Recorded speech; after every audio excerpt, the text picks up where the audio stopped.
بڑا مجمع ہے، اس سے بلند ہو سکتی ہے صلوات۔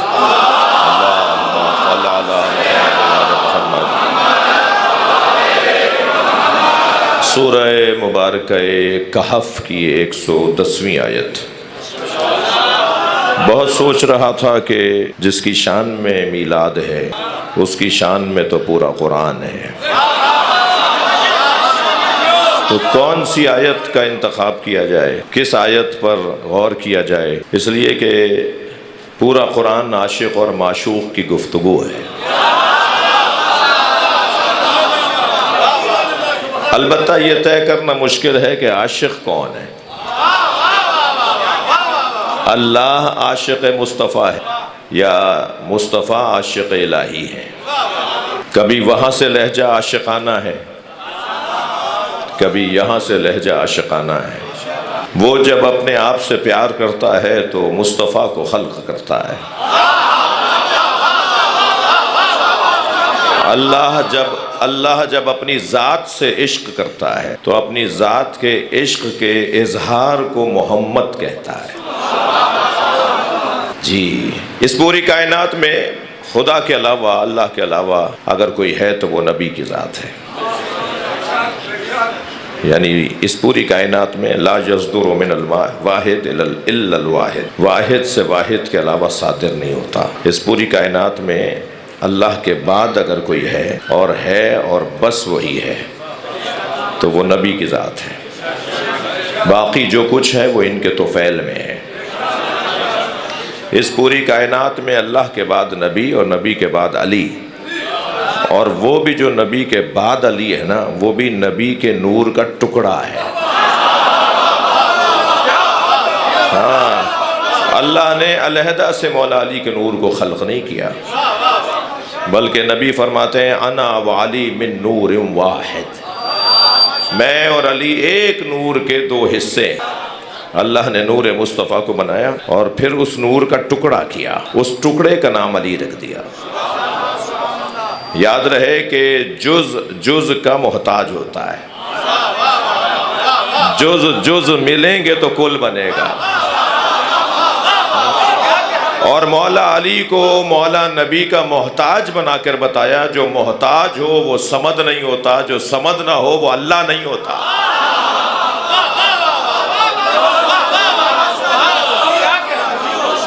یہ جب علیحدہ ہوتے ہیں تو اجزاء مصطفیٰ ہیں، یہ جب ایک جگہ ہو جاتے ہیں تو یہ اجزاء مل جائیں تو پھر کامل ہو جاتے۔ میں نہیں کہہ رہا، سیدہ نے حدیث قصہ میں فرمایا فلم مکتملنا، جب ہم کامل ہو گئے۔ جب تک علیحدہ تھے سب پہچانتے تھے کہ کون ہے، لیکن جب سب 5 کے 5 ایک جگہ ہو گئے تو جبریل بھی پوچھ رہے ہیں یا رب ومن تحت الکساء۔ بھئی تھوڑی توجہ، حتیٰ جبریل امی علیہ السلام بھی پوچھ رہے ہیں یا اللہ چادر میں کون ہے؟ جبریل تم نہیں جانتے کون ہے؟ تم سے زیادہ تو کون جانتا ہے؟ جی، جھولا جھلاتے رہے ہو، چکی چلاتے رہے ہو، اور اگر جملہ کہہ دوں تو روٹیاں لے جاتے رہے ہو۔ اور امام حسن نے تو اپنے خطبے جو شام کا دربار مدینے میں لگا تو حضرت نے خطبہ ارشاد فرمایا، بڑا مارکۃ الارا، بڑا تاریخی خطبہ ہے مولا امام حسن کا۔ اس میں حضرت فرماتے ہیں کہ تم میرے بارے میں کچھ سننا چاہتے ہو تو سنو، لو شئت لا جعلت عراق شام و شام عراق و شمال جنوب و جنوب شمال، میں چاہوں تو عراق کو شام بنا دوں، شام کو عراق، میں چاہوں تو شمال کو جنوب، جنوب کو شمال۔ تو ایک شخص نے آواز دے کر کہا کہ فمو کا صغیر و کلاموں کا کبیر، آپ کا دہن چھوٹا ہے، معاذ اللہ۔ کہنے لگا آپ کا دہن چھوٹا ہے، آپ کی باتیں بڑی ہیں۔ تو فنظر الیہ شذرا، امام نے اسی کو غور سے دیکھا اور فرمایا اما تستحین تجلسین فی الرجال،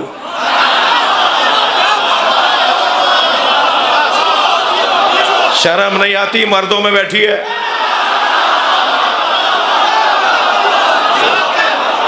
وہ ایک عجیب منظر بنا،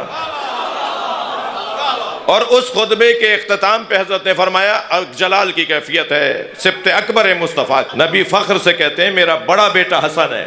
جی، امام حسن کی پیشانی کا بوسہ دے کے کہتے فرماتے ہیں یہ میرا بڑا بیٹا ہے۔ جی، پھر حضرت جلال میں آ کے فرماتے ہیں سنو، العرش و سریری، عرش میرے آرام کی جگہ ہے، عجیب لہجہ ہے. میں عربی پڑھ رہا ہوں، سرچ آپ کر لیجئے گا. اس کے 50 حوالے آپ گوگل پہ نکال لیں گے، مجھ سے عربی مانگیے. العرش و سریری، امام حسن فرماتے ہیں عرش میرے آرام کی جگہ ہے. وہ احمد و ضمیری، احمد میرا ضمیر ہے. وعلی و امیری، علی میرا امیر ہے. والحسین و وزیری، حسین میرا وزیر ہے. وجبریل و فقیری، اور جبریل ہمارا فقیر ہے. خبردار، جبریل امین نبی کو پڑھانے نہیں آئے تھے. مسلمانوں، خاکوں کے خلاف ریلیاں نکالنے سے پہلے اپنا عقیدہ ٹھیک کرو. یہ موقع غیروں کو مسلمانوں نے دیا ہے. جب ہمارے اس مملکت کی تعلیمی دینی کتابوں میں لکھا ہو کہ نبی مکرم 40 سال کے بعد نبی ہوئے، آپ کا سینہ اقدس چاک کر کے شرک اور نفاق کو نکالا گیا، اور اسی کتاب میں لکھا ہوا ہو کہ حضرت عیسیٰ ماں کی گود میں نبی. قرآن یہ کہہ رہا ہے کہ حضرت عیسیٰ حضرت مریم کی گود میں فرما رہے ہیں انی عبداللہ آتانی الکتاب وجعلنی نبیا، میں اللہ کا بندہ ہوں، مجھے کتاب دے کر بھیجا ہے، مجھے نبی بنا کر بھیجا ہے. جو ماں کی گود میں نبی ہو وہ نبی مکرم کے آخری جانشین کے پیچھے نماز پڑھے گا.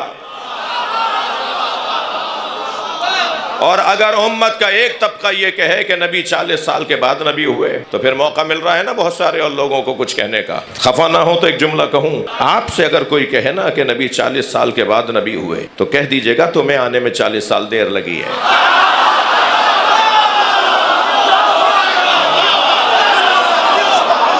ہمارے نبی کب نبی نہیں تھے بھائی؟ ہمارے نبی کب نبی نہیں تھے؟ اللہ نے بنایا ہی نبی ہے. توجہ، اور حدیث بھی پوری سنانے کی ضرورت ہے. کنت نبیا وآدم بین الماء والطین، میں اس وقت بھی نبی تھا جب آدم آب و گل کی درمیانی کیفیت میں تھے. ہاں، یہ حدیث تو سب نے سنی ہے نا، یہ حدیث پوری نہیں ہے، حدیث آگے بڑھ رہی ہے.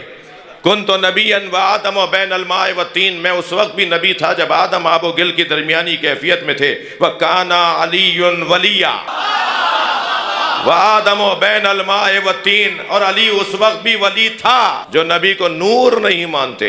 میں ان بچوں جوانوں کے لیے ایک بات ضرور کرنا چاہوں گا. جب اس ذات یعنی جن کی محفل میں ہم جمع ہیں، ان کے فضائل اور مناقب ہم سنتے ہیں، تو ایک طبقے کو حلق سے بات اترتی نہیں ہے. یہ کیسے ہو سکتا ہے؟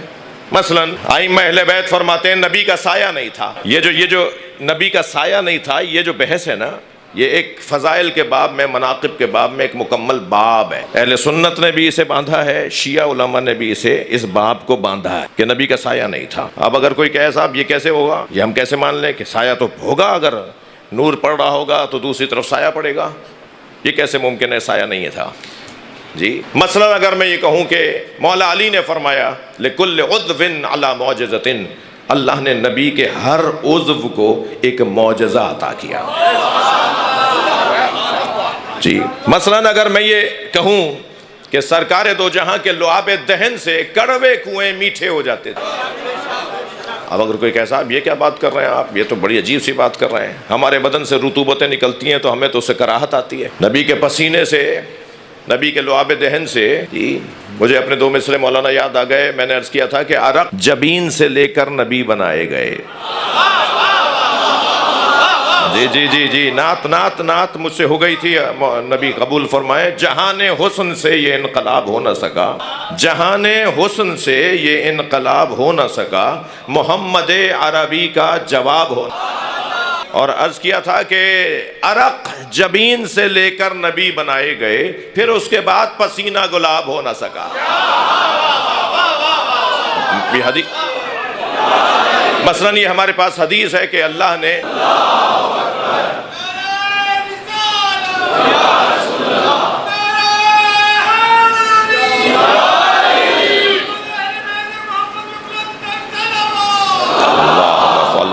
محمد وآل محمد. مثلاً اگر میں یہ واقعہ اور یہ بات اور یہ پہلو سرکار کی عظمت کی بیان کروں کہ نبی مکرم جب کسی سواری پر بیٹھ جاتے تھے تو لم یسن ولم یحرم، نہ وہ بوڑھی ہوتی تھی نہ بیمار. ہاں، سرکار خچر پر بیٹھے، سرکار گدھے پر بیٹھے، سرکار اونٹنی پر بیٹھے، سرکار اونٹ پر بیٹھے، سرکار گھوڑوں پر بیٹھے، تقریباً 17 سواریاں تھیں سرکار کے پاس.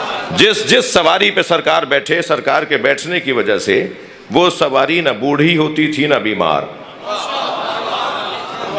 احباب تشریف فرما ہے، جانوروں کا ذوق اور شوق رکھنے والے بھی لوگ، اور ضروری بھی ہے، ائمہ کا حکم بھی ہے اور سنت بھی ہے نبی کی اور آل نبی کی، اصحاب مصطفیٰ کی، کہ جانوروں کے ساتھ کچھ وقت گزارا کرو. تو جانوروں میں جو گھوڑا ہے نا، یہ 25 سے 30 سال کی عمر میں بوڑھا ہو کے مر جاتا ہے. اس کی زیادہ سے زیادہ عمر 30 سال ہے.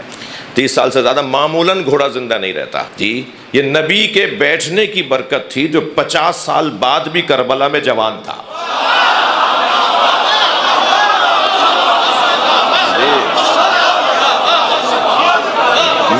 میں اس وقت مجلس تو پڑھنے نہیں آیا جو مصائب پڑھوں گا، لیکن ایک بات کی طرف اشارہ کروں کہ کربلا کے واقعے میں جب امام حسین گھوڑے سے زمین پر آ گئے تو پسر سعد نے آواز لگا کے کہا خبردار کوئی ذوالجنہ کو تیر نہ مارے. میں نے بچپن میں خود دیکھا ہے نبی اس پہ بیٹھتے تھے، اس کو تبرک کے طور پر لے کر آؤ. یہ پھر غائب ہو جاتے تھے، ناپید ہو جاتے تھے جو نبی کی سواریاں تھیں، لیکن بوڑھے نہیں ہوتی تھی، یہ بیمار بھی نہیں ہوتی تھی. لہٰذا روایت میں ہے کہ جب حضرت ظہور فرمائیں گے تو جس گھوڑے پر بیٹھ کر آئیں گے وہ ذوالجنہ ہوگا،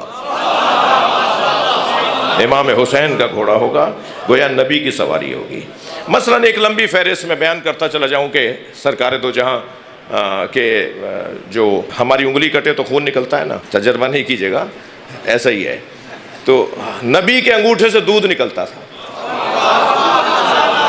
اب یہ ساری روایتیں ہیں جو کتابوں میں لکھی ہیں. میں پہلے ایک فہرست بیان کر رہا ہوں. ایک قدم کے فاصلے پر تھیں جناب زہرا، اور امام حسین نے بھوک کی وجہ سے ایک آواز بلند کی تھی رونے کی. نبی مکرم نے اتنا انتظار نہیں کیا کہ حسین دوسری آواز بھی بلند کرے اور جناب زہرا آ جائیں. نبی نے اپنا انگوٹھا امام حسین کے منہ میں دے دیا اور سرکار دو جہاں کے انگوٹھے سے دودھ نکل رہا تھا اور امام حسین ہمک کے پی رہے تھے. نبی نے آپ کے سر پہ ہاتھ رکھ کے فرمایا حسین آرام سے پیو، یہ اللہ نے تمہارے لیے بنایا ہے.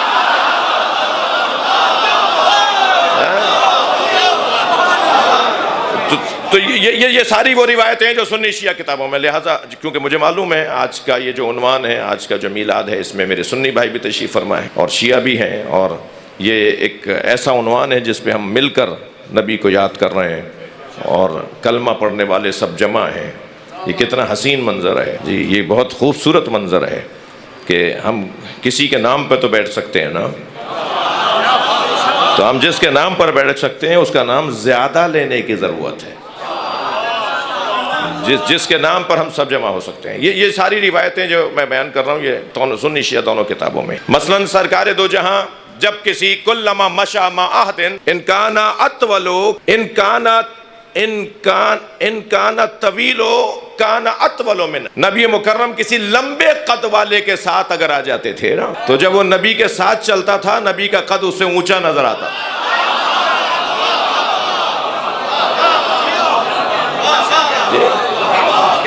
یہ وہ ساری روایات. مثلا میں نے ابھی عرض کیا آپ سے کہ نبی کا سایہ نہیں تھا. یہ ایک سنی عالم دین فرماتے ہیں کہ ان النبی ذل اللہ، نبی اللہ کا سایہ تھے، وَإِنَّ ذِلَّ لَا ذِلَّ لَهُ، اور سائے کا سایہ نہیں ہوتا. کتنا اچھا جملہ ہے کسی سنی عالم دین کا. نبی کا سایہ کیوں نہیں تھا بھائی؟ اب اس علتوں پر ہم نہیں جا رہے، یعنی اس پہ اگر ایک ایک کے اوپر بات کریں گے تو ایک لمبی ایک گفتگو ہو جائے گی، اور شاید مجھ حقیر فقیر مجھ طالب علم کو ایک اشرہ چاہیے جو ایک ایک فضیلت کی سائنسی اور عقلی اور آج جدید علوم کے حساب سے